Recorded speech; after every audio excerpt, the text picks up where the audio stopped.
Hi, everyone, and thank you for participating in today's Justice Clearinghouse webinar. Today's presentation is entitled Fitness and Nutrition. Your presenter today is Ms. Heather Cotter, and Heather is a certified personal trainer through the American Council on Exercise and is passionate about helping others achieve their health and fitness goals. You know, most of you know that Heather and I work together at the Clearinghouse and at Waterhole Justice Consulting. And I have to tell you, I've never met anyone so committed to her daily routine of working out as Heather. Personally, I find just the thought of working out at 5 a.m. every single day completely nauseating. But I can tell you that I truly appreciate her dedication and commitment, not only to her exercise routine, but to the members of the Clearinghouse and as a consultant with me at Waterhole. During this webinar, attendees will learn important tips and facts about calories, cardio, and weights, and why it's important to not lose sight of being healthy. It should be an educational and non-commercial webinar. On the next slide, and before we begin, I'd like to share with you some information about the Justice Clearinghouse, one of the key reasons why we're all here today. The Clearinghouse is a peer-to-peer educational program for justice professionals. We ask that if you are not presently a member, that you consider joining after today's webinar and supporting our work. It will provide you access to not only our library of videos that we have from previous webinars, but access to the presentation materials and access to certificates of attendance for events that you participate in. And finally, and on the next slide, the last thing that I'd like to address with everyone is some basic housekeeping items. First, this event is recorded and is scheduled to last between 45 and 60 minutes. Second, it is a listen-only event, but you can type in any questions that you have through the webinar tool. At the conclusion of Heather's presentation, we will address as many questions as possible. Once again, thank you very much for attending, and let's go ahead and get started. Heather? Great. Thank you so much, Aaron, for that kind introduction. And I have to say it is true. I am completely dedicated to working out, which is one of the reasons why I became a personal trainer through the American Council on Exercise. You know, the bottom line is I'm not getting any younger, so I do everything I can to preserve my health, both in terms of exercise and in terms of nutrition. So really, with today's session, I just want to make it educational and informative, and please feel free to ask questions throughout. If for some reason we don't get to your question, my email will be provided at the end. I'm more than happy to have an offline conversation with you. But let's go ahead and get started. Taking a look at today's agenda, I'm going to give everybody just kind of an overview on fitness. We'll talk about cardio, weightlifting, and I'll give you some tips for how to maximize your workouts. And then we'll also talk about nutrition and, you know, give you an overview on calories and calorie breakdown, and we'll also talk about different tips for eating healthier. You know, everyone knows the importance of being in good health, especially our first responders. The demands they have in the field are really unlike any other profession. First responders are tasked with saving lives. In doing so, they must sometimes place their own lives at risk. The tasks required of the police force, firefighters, and other first responders require intense physical effort. And to perform these different and difficult physical tasks, most agencies require a certain level of physical fitness before they even hire a new person. Every first responder wants to make sure they go home at the end of their shift to their loved ones. If you are in law enforcement and you're listening in today, you need to be physically fit, period. I mean, being fit can save your life and can save the life of someone else. Oftentimes, police work involves sudden bursts of physical activity, such as running to catch a suspect. So when you're on a call, there is a good chance that there is going to be an altercation of some type. So you have to make sure that your body is physically able to respond. In addition to these physical demands required in law enforcement or fire or EMS or any other public safety, exercise also helps you deal with the stress associated with this type of career. Now let's shift gears a minute and talk about individuals who have desk jobs. I'm one of them. For those of us who work at our desk all day, it's unlikely that you have to perform a physical test to be hired. And we don't have to worry too much about being physically fit to save lives. But we do put ourselves at risk for developing back pain, eye irritation, stress, and even fatigue. So trust me, I work at a desk all day, and it wreaks havoc on our bodies. So it's important for you to recognize and acknowledge that fact, and to make sure that you're taking care of yourself outside of work. This webinar is essentially a fitness and nutrition educational session. For those of you listening who are certified personal trainers or certified nutritionists, you may take away some few nuggets, or you may even disagree with some of my opinions. However, this webinar is really intended for folks seeking educational information about fitness and nutrition and how to improve their lives. So let's talk a little bit more about fitness. In this next section, I want to dig deeper and talk about these different issues. I want to cover the benefits and types of exercising you need to be doing, why sleep is important and critical to your health. Then I'll shift gears and discuss the difference between hormones that everybody produces, cortisol and testosterone. And finally, we'll discuss body composition.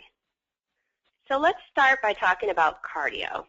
So cardiovascular training is important to your overall health. It makes your heart strong so that it doesn't have to work as hard to pump blood. It helps reduce risk of heart attacks, high cholesterol, high blood pressure, as well as diabetes. Cardio helps you sleep better, and it also helps reduce stress. Cardio also improves the ability of the lungs to provide oxygen and the heart and vessels to supply blood to the tissues. This type of fitness largely determines your ability to participate in vigorous physical activities for extended periods of time. This is especially important in the line of duty. However, cardio alone is not enough, and I'll make sure that I go into a little bit more detail soon. I want to talk to you about weightlifting. Weightlifting, so let's face it, we're not getting any younger. Did you know that adults on average lose between 5 to 7 pounds of muscle each decade after the age of 20? So you can prevent this very easily simply by starting a resistance training program by lifting weights. If you haven't been weightlifting, you can start today and begin rebuilding your lean muscle mass. And I emphasize you can start today because you don't have to wait until the 1st of January. You don't have to wait till Monday. You could go home at the end of your workday today and start an exercise program. Moving on and talking about skeletal muscles, there are over 600 skeletal muscles in the human body. Every physical action that a person consciously performs, whether it's speaking, walking, or writing, requires skeletal muscle. The function of the skeletal muscle is to contract to move parts of the body closer to the bone that the muscle is attached to. Most skeletal muscles are attached to 2 bones across a joint, so the muscle serves to move parts of the bones closer to one another. So why in the heck am I talking to you guys about skeletal muscles? Well, these muscles are attached to bones, and as we age and as we lose our lean muscle mass, we also lose our bone density. When this happens, when you lose muscle mass, your bone density decreases, your body becomes at risk for different diseases, one of them being arthritis, especially osteoporosis. Research shows that consistent strength training, weightlifting or resistance training, can increase your bone density and help prevent arthritis and osteoporosis. And finally, weightlifting increases the body's metabolic rate, causing the body to burn more calories throughout the day. This helps significantly in long-term weight loss. So what this really means is that the more lean muscle mass you have on your body, the more calories you burn every single day. So if this alone isn't motivation to start weightlifting, I don't know what is. The fact that you could just be sitting at your desk or sitting in a car or watching TV, and because your lean muscle mass is relatively high compared to maybe what it used to be, you could be burning more calories. So there is this myth out there that I have to address, and there's this myth that lifting weights will make you bulky, right? You know, so to me it's like saying unicorns are real and there's one walking down the street right now. It's not true and it's not going to happen. Lifting weights does not make you bulky. It's calories that make you bulky. I know sometimes you don't want to hear stuff like that, but it's the truth. The weightlifting part of it isn't going to make you become massive like a bodybuilder. It's the calories intake that you're consuming. So the bottom line is that you need both in terms of working out and exercising. If you only do cardio, you may lose weight, but likely you won't build muscle. So the winning solution is a combination of cardio and weightlifting. It's very simple, you know, this type of program, just combining cardio and weightlifting, and there's really no need to overcomplicate what you should be doing in order to be in good physical health condition. So I want to move forward and talk to you about the importance of sleep and rest days. The next item here, I mean, of course, it's something we all love, but oftentimes we don't get enough of, and that's sleep. Sleep is mentioned here because it really is critical to your health. Everyone needs 7 to 9 hours per night. Sleep helps promote a healthy immune system. It helps reduce stress, and it also helps your body recover from your workouts. Just as important are rest days. Your muscles actually grow during rest and recovery. Just like how your body loves sleep, your muscles love rest days. So you actually need to take a rest day every so often on a regular basis in order to see any improvement in your growth of muscles. So if you weightlift and you perform high intensity cardio every day, your body will stop responding, and you will not only risk injury, but you will also you're not going to see any improvements. So as you're planning your workout routine for the week, make sure that you include a rest day to give your body the rest that it needs. So the next thing I want to talk about here is hormones. Most people have heard of testosterone, and a lot of people have heard about cortisol. Let me give you the Reader's Digest version of each. Cortisol is not horrible. You actually need it, but you need to manage its levels. Men and women both produce cortisol. Cortisol is commonly known as the stress hormone. Without cortisol, though, you could actually go into shock and die if you're exposed to trauma. So cortisol also plays an important role post-exercise by helping to supply fat in order to power muscle protein synthesis reactions. So cortisol is definitely not all that bad.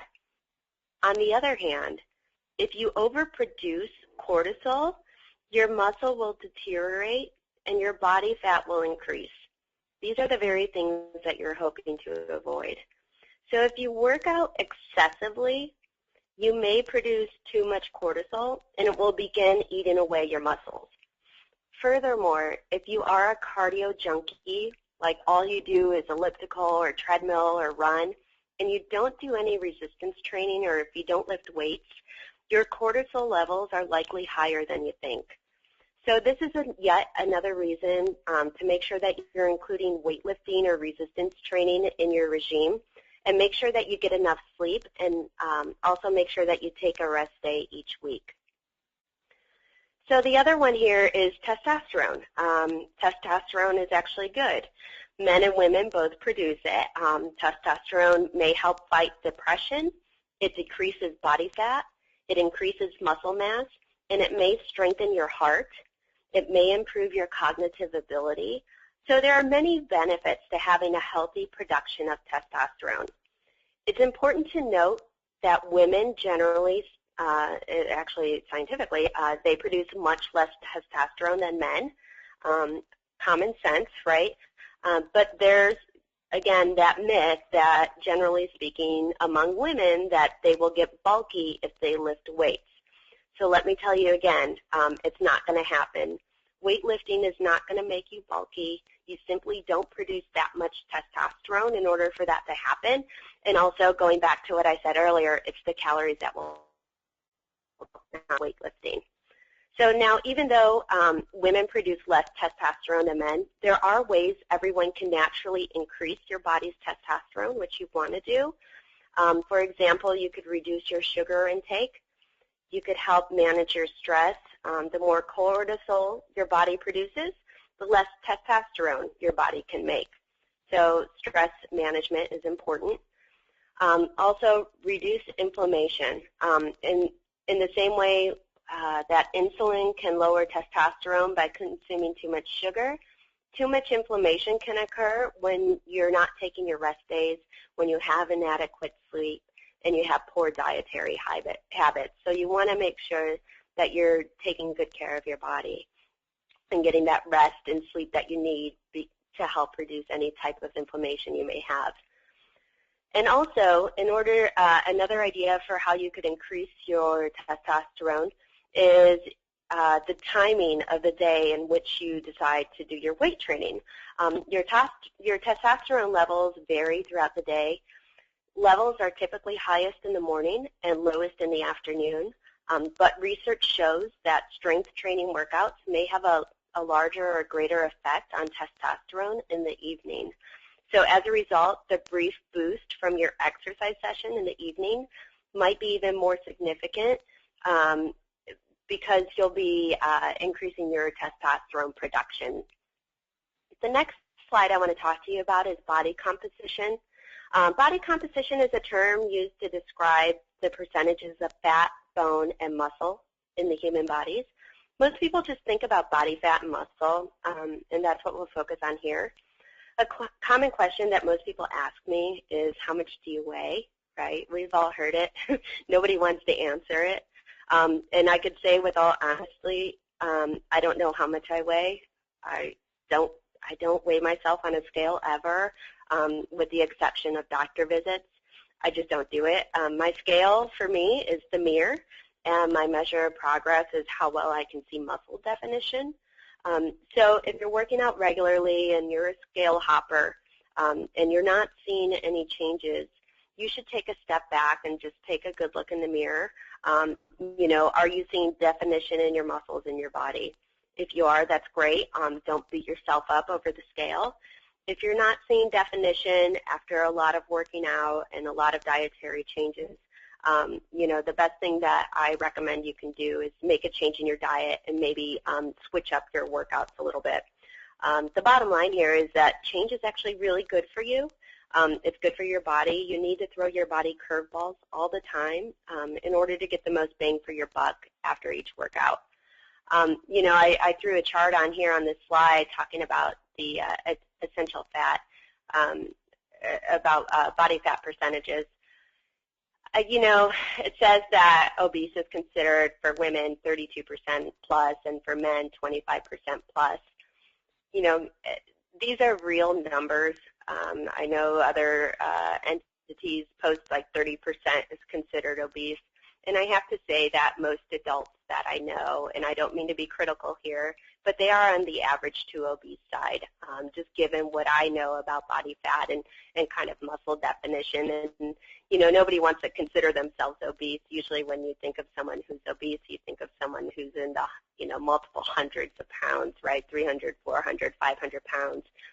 The bottom line is you could be, you know, 180 pounds and considered obese if you don't have that muscle mass in your body. So it's important to be, you know, just be honest with yourself regarding your body composition, and, you know, just make the changes that you need to make in order to make improvements. So in terms of just general workout tips, I want to share with everybody, variety. In other words, make sure that you're doing cardio, make sure you're doing weight training, make sure you do both on a single day. You know, mess around with your reps and your sets. Do high reps on a given day, do low reps on another day, work different body parts. Like I said, there's over 600 muscles in your body. You know, do what you can to maximize your workouts and switch things up. By switching things up, you prevent boredom. The other fact is that your body adapts to change very easily. You know how if, let's say, for example, you're training for a marathon and, you've never ran before a marathon. So, the first couple weeks you're only running a few miles, then you go up to, more miles and more miles and more miles. And you're able to do that because your body's adapting. On the flip side, though, even though you're adapting, and you're trying to accomplish a goal of running a marathon, that's great. But your body's adapting, which means it's not getting the type of rigor that it needs in order to see any type of physical changes. So the other workout tip I have, drives me absolutely batty, is people who work out and they have their phone with them. Working out is really a time to yourself, whether it's 20 minutes, 30 minutes, an hour. Put your phone away. It's going to distract you. It's going to take away from your workout session. It's going to take away from the intensity of your session. It may even provoke stress. So just put your phone away, put it on silent, put it in a different room. Don't even bring it with you in the workout room. Another tip is obviously get enough sleep. I know it's easier said than done in a lot of cases, but make sure that you're getting adequate sleep that your body needs. It'll help you with your workouts. It'll help you with your recovery. The other tip I want to give is, there's a common debate between weightlifting and cardio, and that's, what do you do first? Do you do cardio, then you do weightlifting, or do you do weightlifting, then you do cardio? Do you combine the two? So there's so many different schools of thought out there. I just go back to do what's best for you. If you're, let's say it's, post-Thanksgiving and you gained a few pounds, right, over the long weekend, Thursday, Friday, Saturday, family socializing, that's okay. Just increase your cardio for the following week, and also make sure that you're getting in your regular weight training sessions. It depends what your short-term goals are and what you do first and how often you do them. Working out is very unique to each individual. There is no one-size-fits-all. However, there are kind of one-size-fits-all in terms of you need to do it. You need to do it regularly, and you need to eat healthy, right? The other tip I want to give is make sure you manage your nutrition. Sadly, a bad diet always ruins a good workout every single time. I would say that diet is about 90% of the equation, and we'll talk more about nutrition shortly. Other workout tips, make sure that you challenge yourself each workout. If your goal is to, let's say, do 45 minutes on the elliptical, and you do 45 minutes on the elliptical every day, well, one, you shouldn't be doing that. But if you are doing that, change up your elliptical routine. If it's to do 45 minutes on the elliptical, let's say you do 20 minutes, hop off, lift some weights, and then jump back on for 25 minutes. Or, maybe throw in some intervals in there, do different levels of intensity, do different levels of incline. Don't always do the same grade every single time because your body's going to adapt and you're not going to see the changes that you need. The other workout tip is make sure you don't overtrain. Overtraining is when you're just working out, kind of like a crazy person every single day, never taking a rest day for multiple hours. Unless if you're a competitive bodybuilder, man or woman, or fitness professional, even then they have very regimented routines. Bottom line is just make sure you're not overtraining. The next thing I want to say is regarding workout tips is, throwing your body a curveball and dividing your workouts into AM and PM. There's, everybody is unique. Some people like working out in the morning. Some people like to go at lunch. Some people like to go in the evening. You have to do what's best for you and what's best for your schedule. But second, you also have to do what's best for your body. Perhaps if you're finding that you're in a plateau, divide your workouts. Do 15 minutes in the morning, and 15 minutes in the evening, or 30 minutes in the morning and 20 minutes in the evening, or, you get the idea. Just make sure that you're constantly changing things. I often get asked, well, what do you do to work out? And, I always say everything. I'm always changing my workout schedule from the days of the week to the time of the day to whether I'm doing cardio or weights or both. The bottom line is you just have to keep, variety in there. Another workout tip that I didn't talk too much about, and that's make sure that you stretch after working out every single time. If you're a runner or, you're an avid walker, and if you don't stretch, odds are you probably have pretty significantly tight hamstrings, and just the idea of bending over forward is probably just excruciating. And that's, I get it, not a lot of people stretch, but you really need to stretch. Not only does it prevent injury, but it helps, elongate your muscles. It helps in terms of, let's use hamstrings. If you have very tight hamstrings, you may be more susceptible to lower back pain. So you just want to make sure that you're starting to stretch after every workout. You don't have to spend 30 minutes stretching. All you have to do is just pick, let's say 2 or 3 stretches. Set your timer, for a minute, or, do 5 deep breaths per each stretch. Just make sure that you're stretching. Another workout tip that I have is make sure that you're adopting active rest days, but always make sure that you take 1 complete rest day per week with 0 exercise. So an active rest day is generally, a lighter day of exercising. So let's say, I'll use myself as an example. Today I trained cardio and weights pretty intensely. So tomorrow, should I do the same thing? No. Tomorrow I should probably do yoga, or maybe I should walk on the treadmill, for 30 minutes, or just something lighter. Or maybe I should do, kind of Pilates or what have you. The bottom line is that, you have to make sure that to take these active rest days just to keep your body moving, but the idea here is just less intense workout. So I want to move on and talk about nutrition. So assuming nothing medical, diet is about 90% of the equation. If you work out every single day and bust your butt off and you have a bad diet, you will not see the changes you could be seeing if your diet is good. Honestly, it's very simple, yet media and all the latest bad diets and programs try to woo you to thinking it's more. It comes down to calories. If you eat more calories than your body requires, then you will not lose weight. Also, if you eat too few calories, your body will start eating away at your muscle, not your fat, and you may lose pounds, but it will not be fat that you're losing muscle. So a lot of people consume more calories than they need every day. I say consume because calories come in liquid form, like fancy Starbucks and wine and beer and soda. And also calories come in solid form, such as McDonald's, Panera Bread, candy, vegetables. In other words, all food has calories. So a lot of people underestimate generally the number of calories they consume. So how do you stay on track with your daily calorie needs when you work shifts? Are always going out to eat instead of bringing in a lunch? The best advice I could give everybody is discipline and research. So I believe everybody knows what I mean by discipline, right? Don't eat that candy bar. So I'll talk a little bit about research. The next time you plan on going out to lunch, let's say you're going to go to Panera Bread, look up the nutrition menu online before you go. In fact, most fast food restaurants post this information online. You may be shocked when you learn that something that sounds healthy, like their baked egg souffle, has close to 600 calories in it.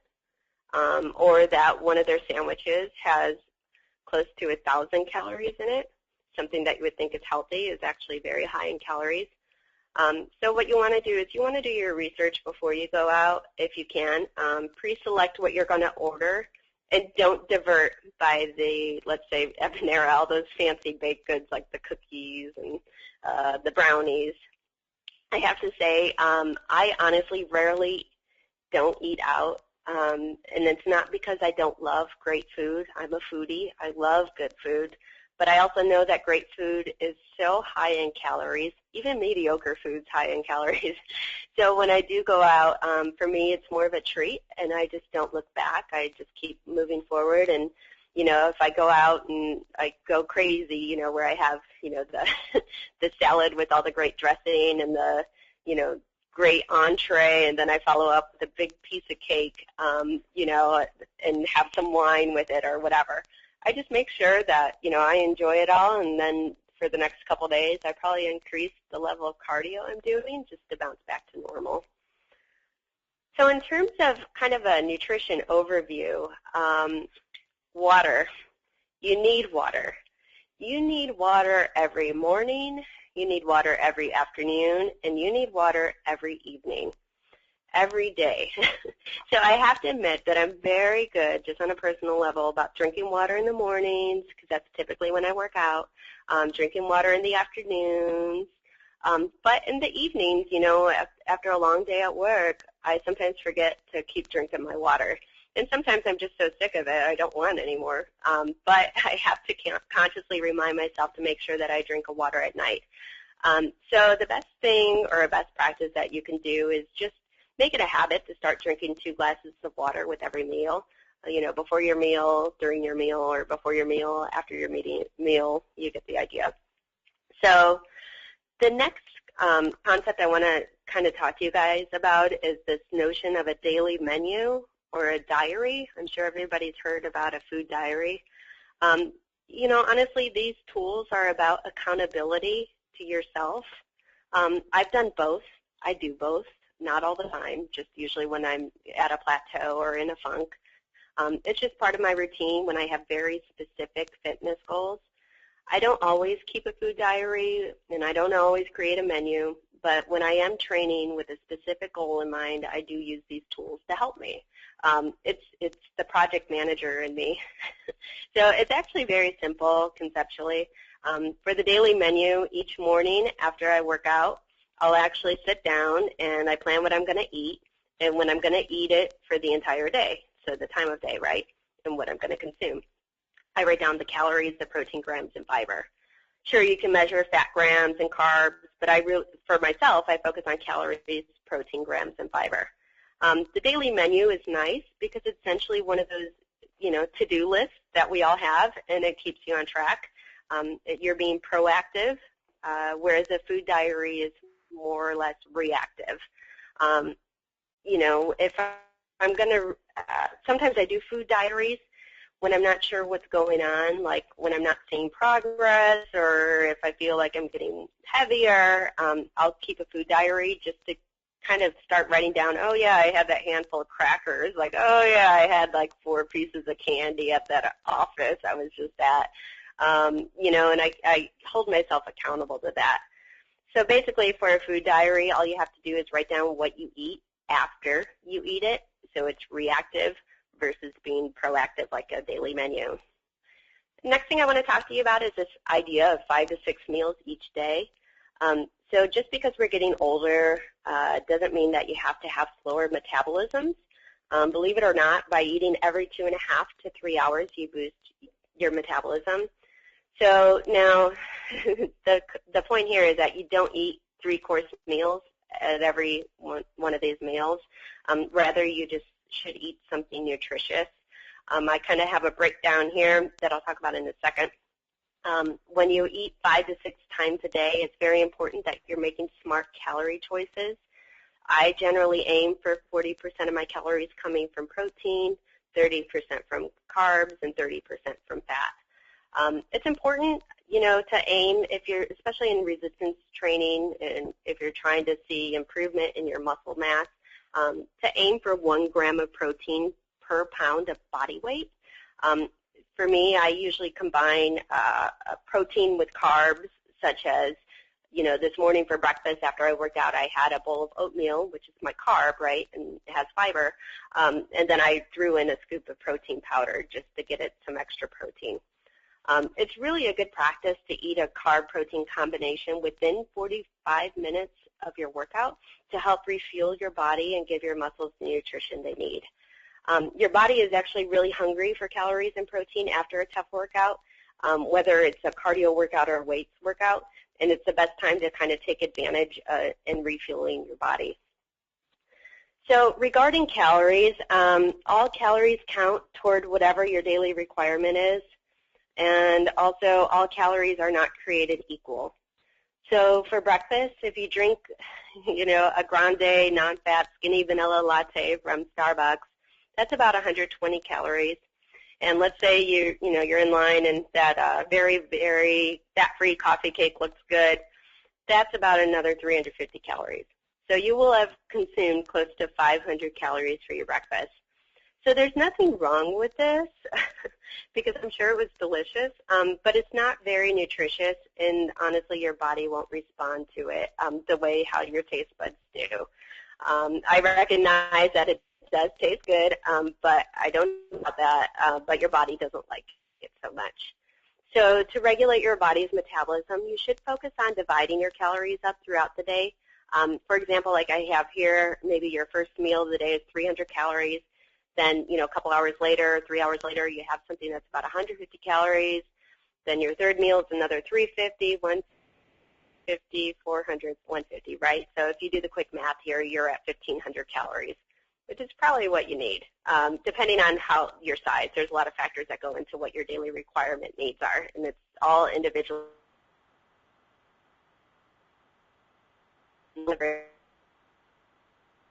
And you're training for some sort of bodybuilding competition, then you'll probably have close to 4,000 or 5,000 calories. But if you aren't going after a powerlifting competition or bodybuilding, I doubt that you need that many calories.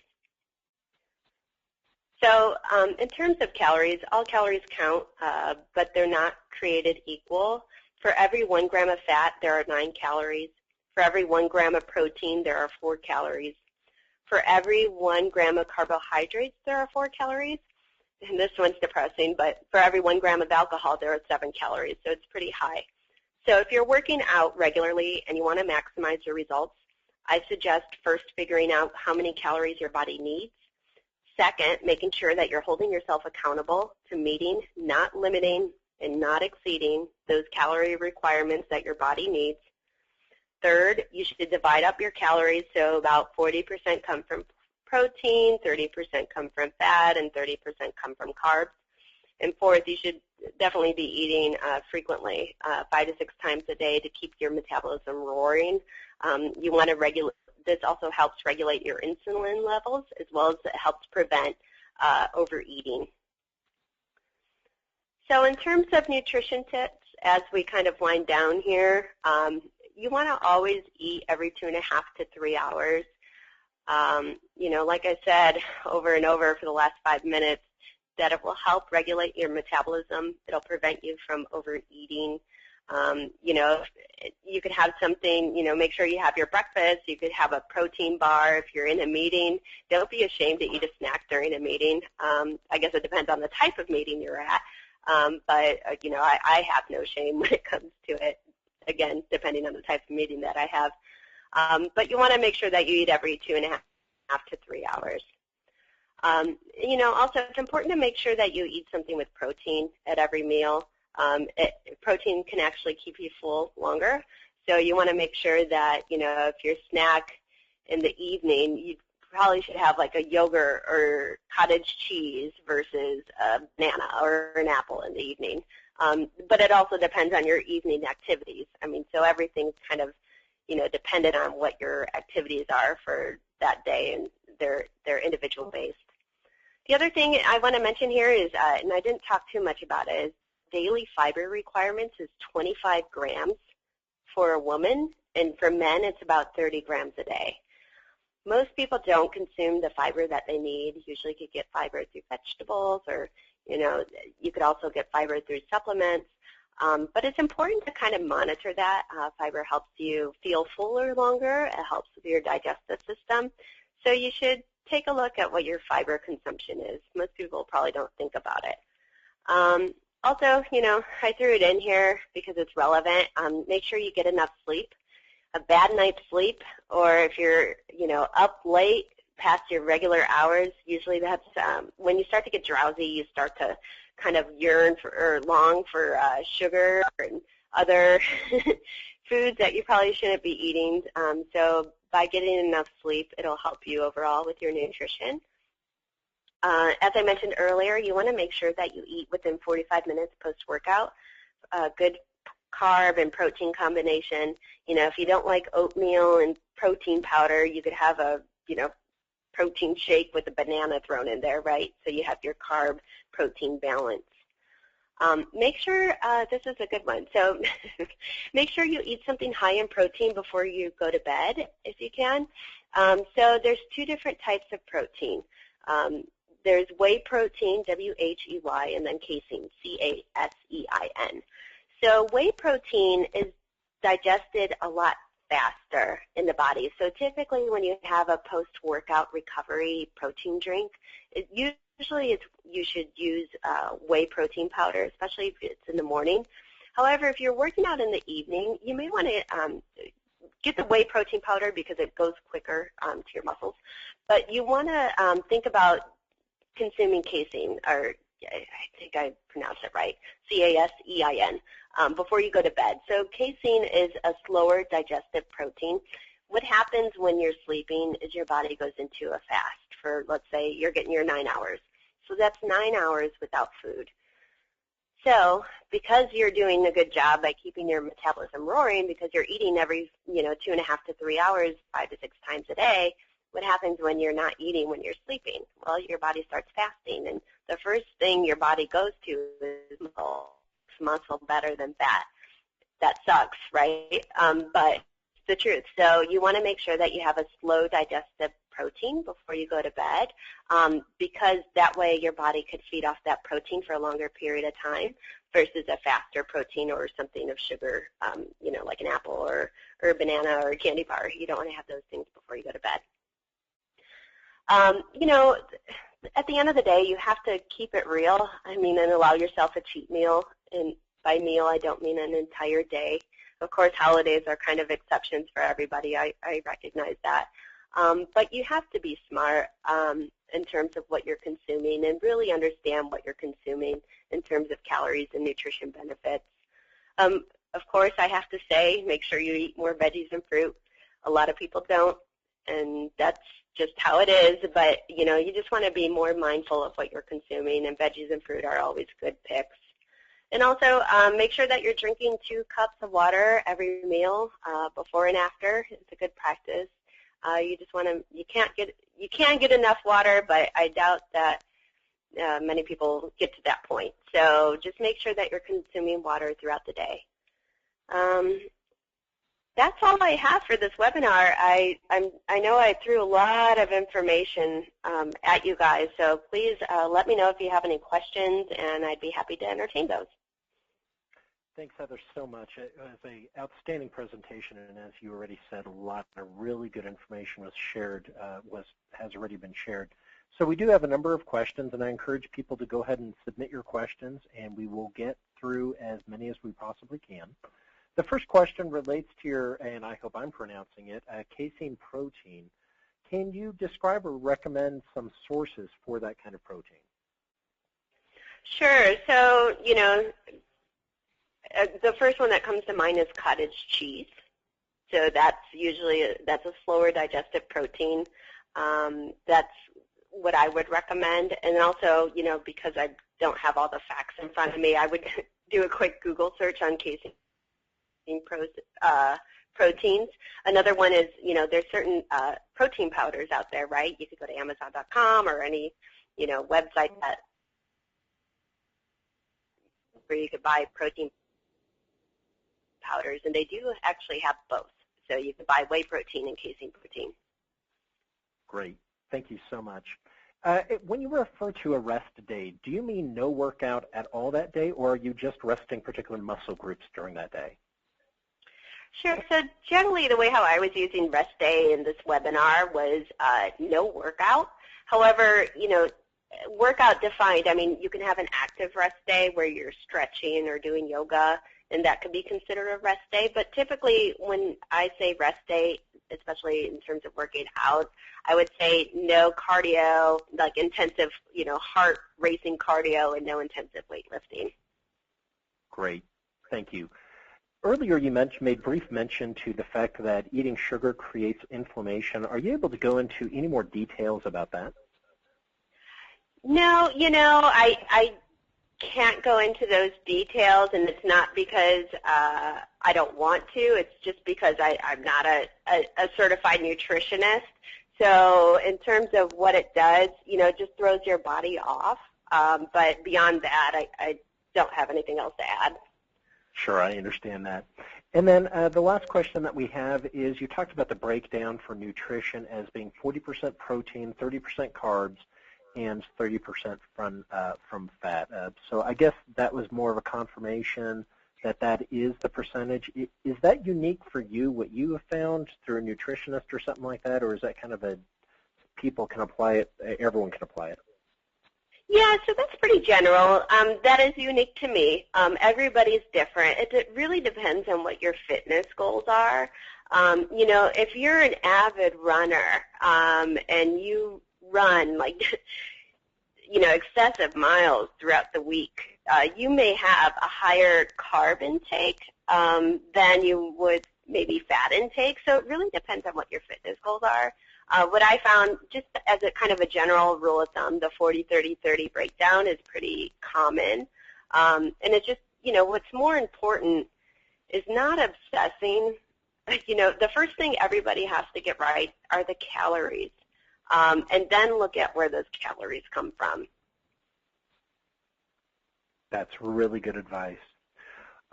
With that, that is the conclusion of this webinar. Heather, before we close out, though, do you have any final comments or statements you'd like to make? Sure. So essentially, I mean, I know it's tough. You know, everybody is busy. Everybody has a difficult lifestyle. You know, we're all managing multiple priorities, but it really is important to make your health a priority. Make sure you carve out some time every day and, you know, work out one way or another, whether it's taking a few extra steps or hopping on the treadmill. You really need to take care of your body. I mean, it's the only body that you have. And also, you know, a bad diet ruins a good workout every time. So if you're looking to lose weight, you have to make sure that you're doing the exercise that your body needs, and you have to make sure that you're eating correctly. Great. Heather, thank you again for taking the time to for this presentation. And again, Heather has posted her email. It is heather@waterholeconsulting.com. And please feel free to reach out to her with any additional follow-ups or questions. Have a great day, and we'll look forward to seeing you at a future webinar shortly. Take care.